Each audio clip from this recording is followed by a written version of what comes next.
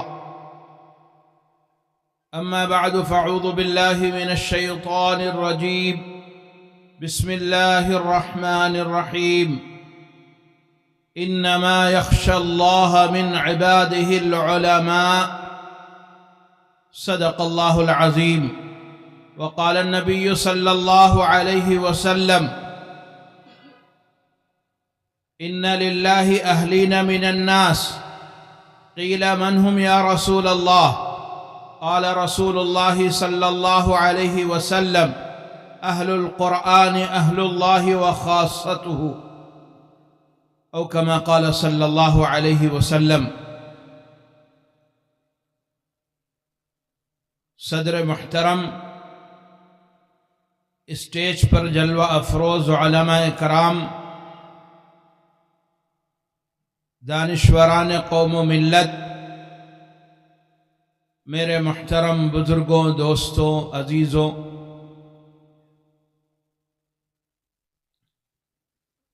بڑا احسان ہے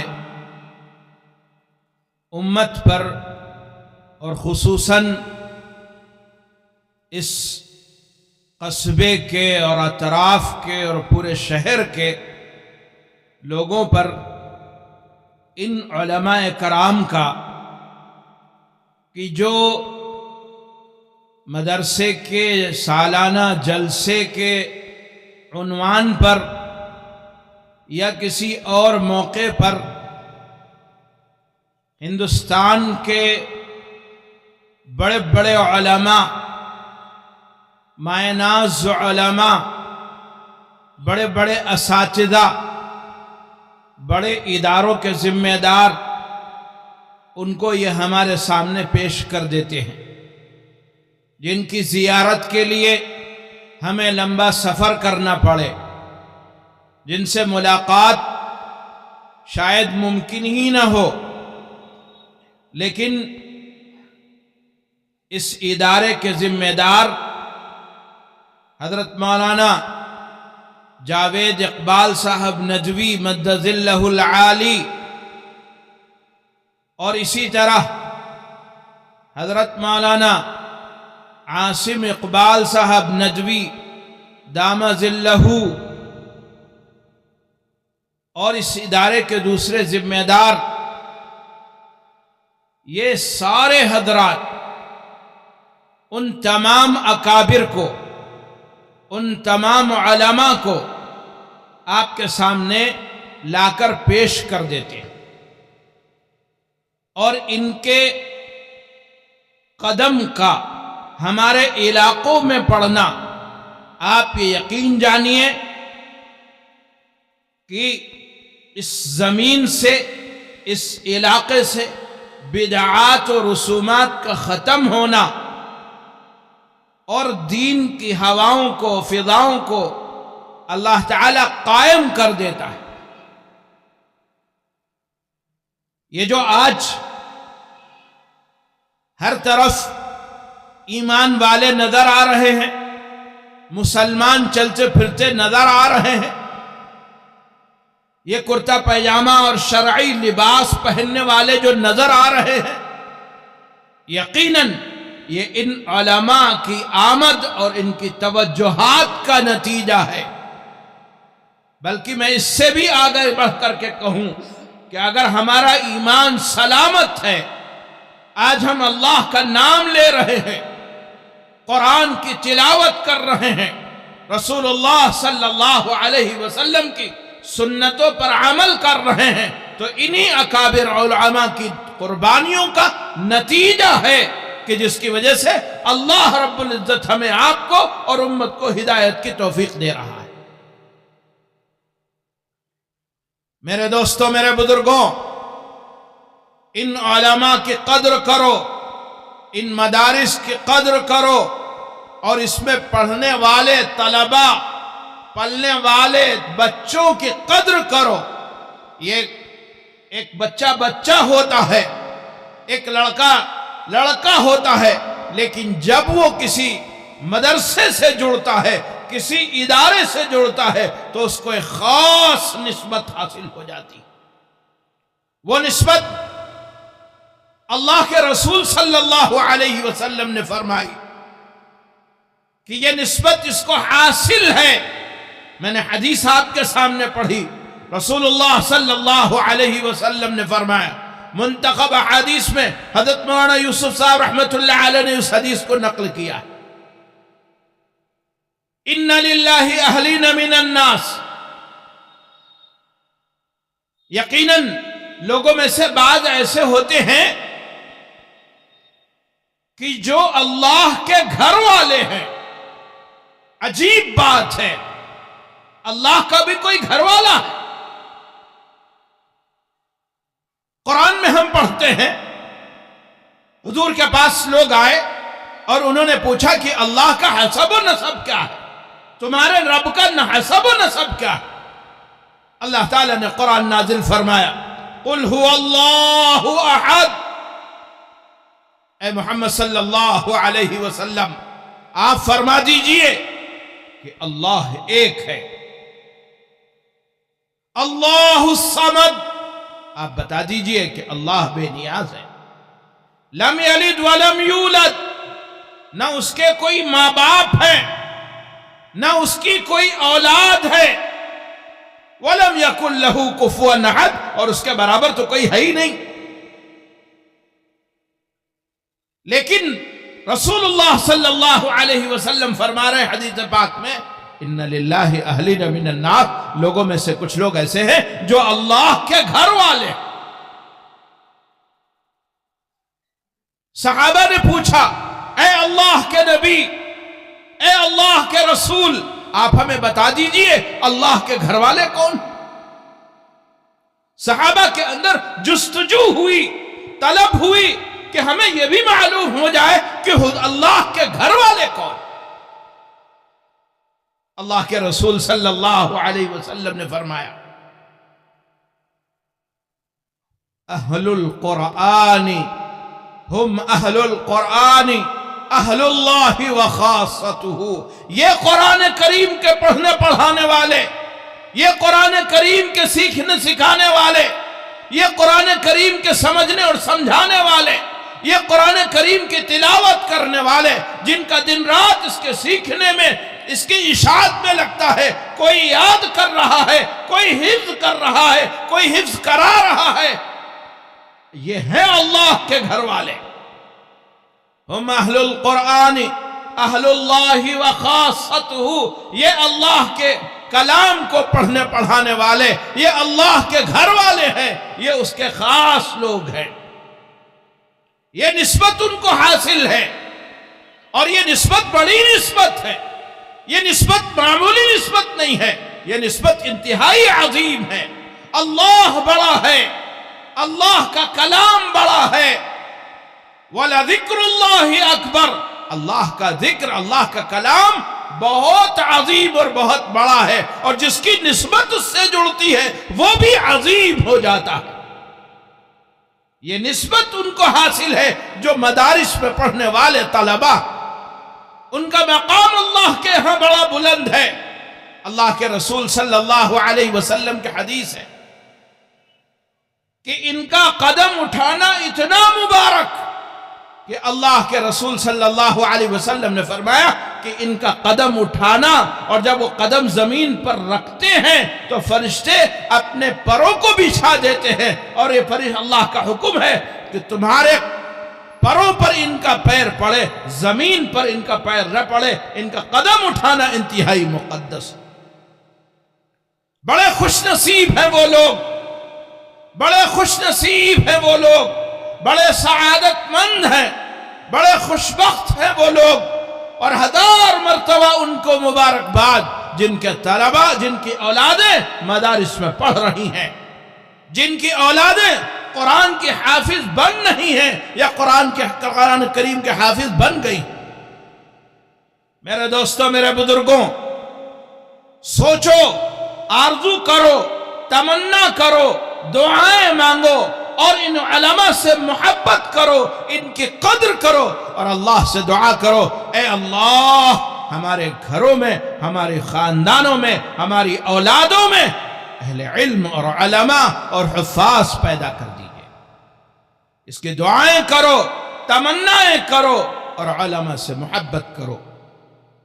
اگر آپ علماء سے محبت کریں گے، ان کی عزت، ان کا احترام، ان کا ادب کریں گے، دل میں سچی محبت ہو، کسی اور مقصد کے لیے نہ ہو، اگر دل میں سچی محبت ہے تو یقین جانو آپ کی آنے والی نسلوں میں علماء پیدا ہوں گے۔ اور اگر ان علماء سے آپ کے دل کے اندر بغض ہو گیا اور شیطان نے حسد پیدا کر دیا تو یقین جانو کہ خطرہ ہے کہ ایمان پر خاتمہ ہوئے۔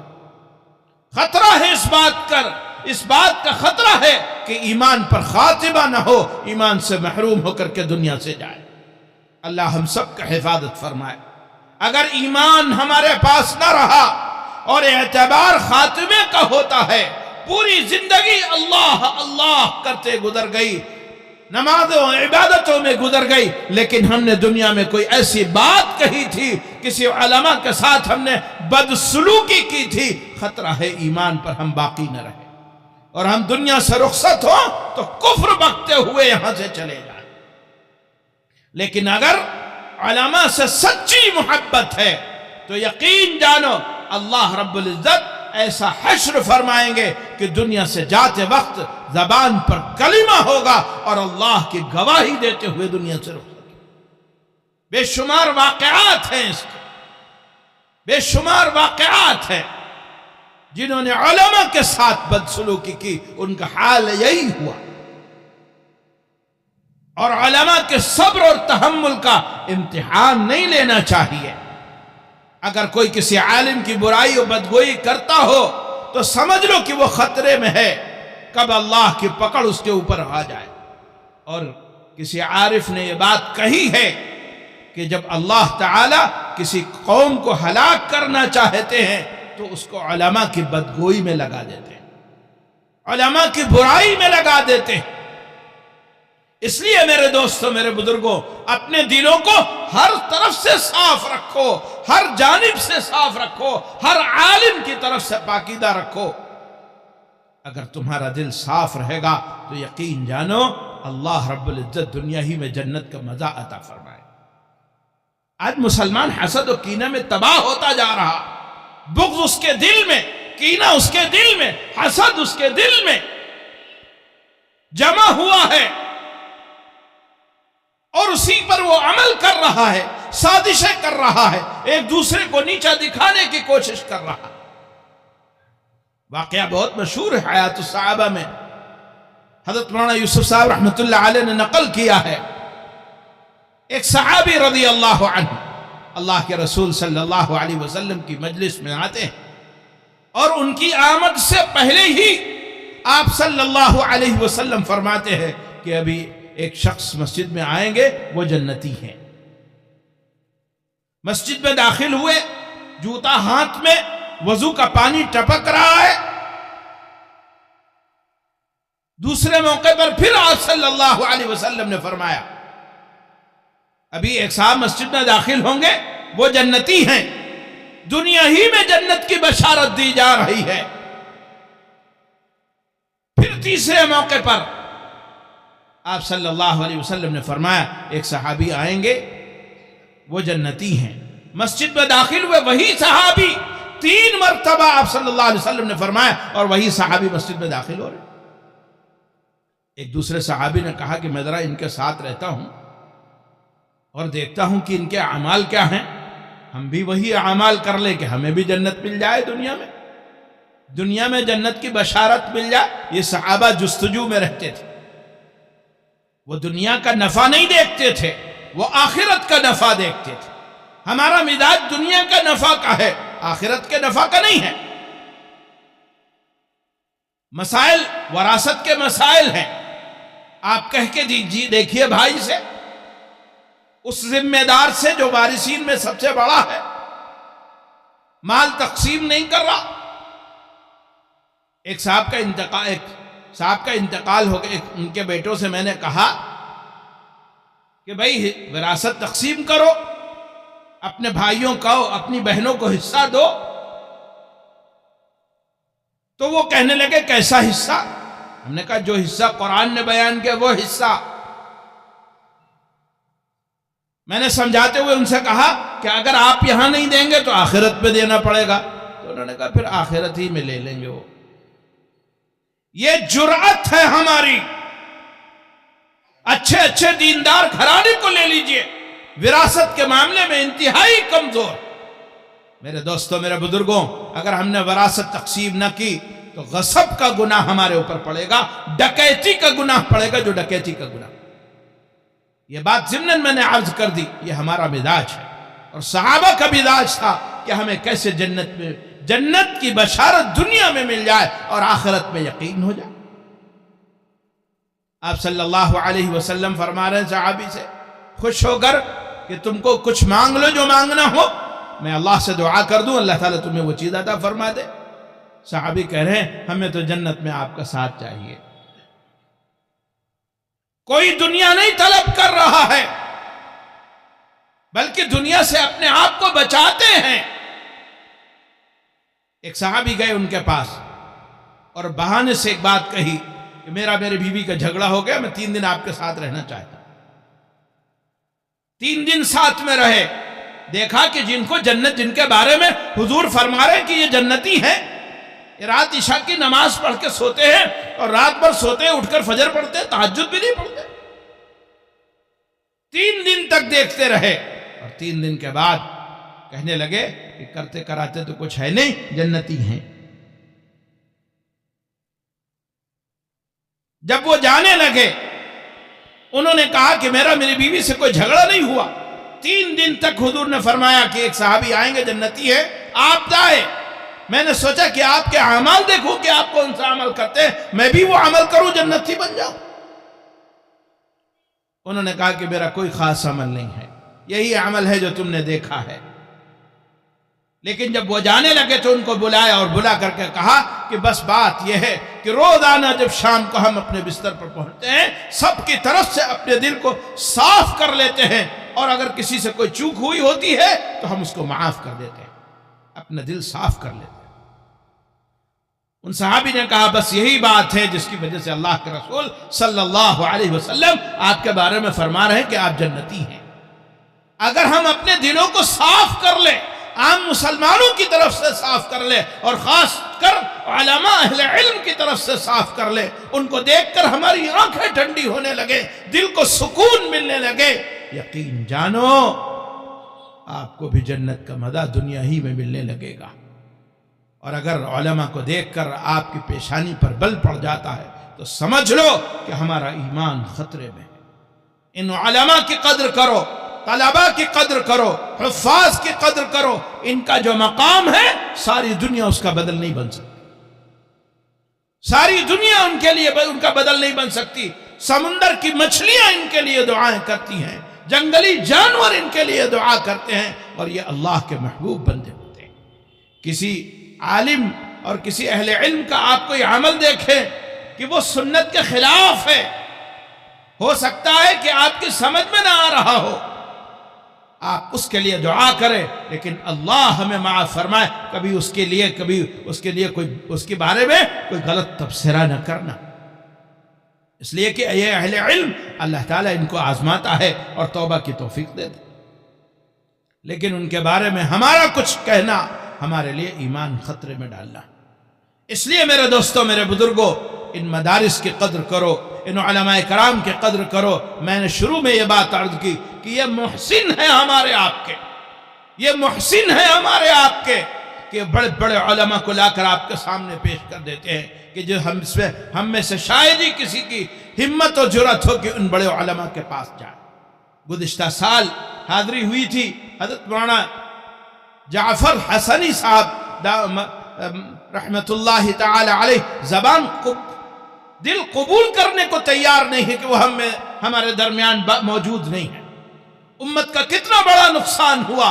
اللہ بہرحال جو کرتا ہے بہتر کرتا ہے، لیکن دل میں درد ہے کہ اللہ رب العزت نے جو کیا یقیناً ہمارے لیے بہتر ہے، لیکن امت کا بڑا نقصان ہوتا ہوا نظر آ رہا ہے۔ اللہ تعالیٰ نے ان کی جگہ پر جن کو ذمہ داری سونپی ہے اور جن کو مقام بلند عطا فرمائے وہ حضرت تشریف لائے ہیں۔ میں تو حضرت مولانا جاوید اقبال صاحب، مولانا آصف اقبال صاحب کا انتہائی شکر گزار ہوں کہ ان حضرات کے ذریعے سے ان سے ملاقات کا شرف ہمیں بھی حاصل ہوا۔ کتنے خوش نصیب ہیں کہ ایسے کتنے بزرگوں کو آپ نے دیکھا ان کی مجھ سے ملاقات کی۔ اللہ رب العزت ہم سب کو ان تمام حضرات کی قدر کرنے کی توفیق عطا فرمائے، اور ہمیں بھی توفیق عطا فرمائے کہ ہم اپنے بچوں کو عالم اور حافظ بنائیں اور علماء کے صف میں ان کو کھڑا کریں۔ اللہ تعالی ہم سب کو عمل کی توفیق عطا فرمائے۔ وآخر دعوانا الحمدللہ رب العالمین۔